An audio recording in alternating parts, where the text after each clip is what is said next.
personal na bumisita at nagbigay tulong si Pangulong Ferdinand Marcos Jr. sa bayan ng Masbate matapos ang pananalasa ng Bagyong Opong. Patuloy ang pamahalaan sa paghahatid ng tulong lalong-lalo na sa mga pamilyang nasalanta ng bagyo sa syudad. Ang magandang balita mula kay Police Staff Sergeant Mercolito Lovendino Jr.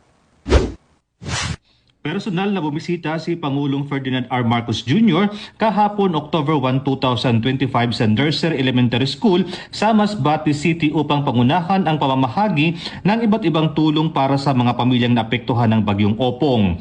Sa kanyang pagbisita, tumanggap ng tig 10,000 na assistance to individual in crisis situation mula sa Department of Social Welfare and Development ang 600 pamilya, habang iniabot din ng Department of Labor and Employment Region 5 ang dalawang cheque na may kabuang halagang mahigit 34.8 million pesos para sa livelihood assistance at tulong pangpahanap buhay ang ating disadvantaged workers or TUPAD program na makikinabang ang 6,455 beneficiaries sa 11 bayan ng Masbate.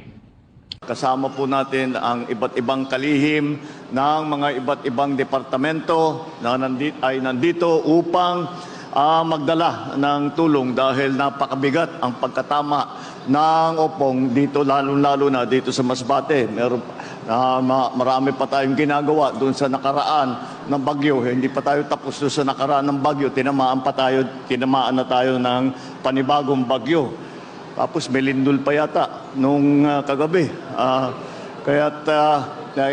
Kaya't nandito kami lahat upang lahat ng pangangailangan ng mga na-displace, yung nawalan ng bahay, wala ng tirahan, ay mabigyan ng tulong. Unang-una, siyempre, ito yung nakikita po ninyo, meron po tayo galing sa DSWD. Nandito po si Secretary Rex Gatchalian ng DSWD. At nauna na siya. Nauna na siya anong kahapon pa yata. Anong Day 1, nandito na siya.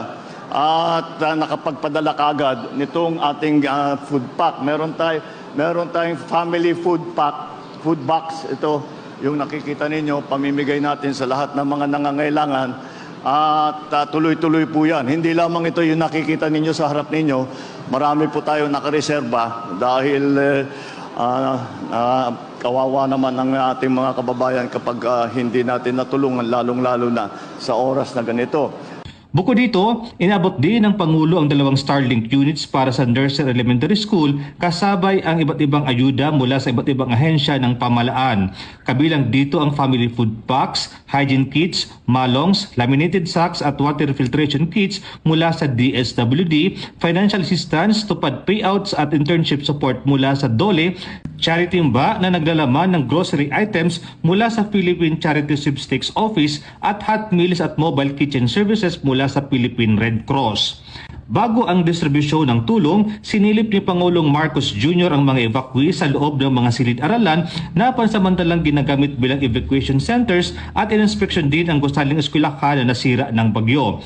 Ayon sa ulat, mahigit 264.9 million pesos na ang naipamahaging ayuda ng DSWD sa lalawigan, habang nagbigay rin ang Department of Health ng medical teams at supply.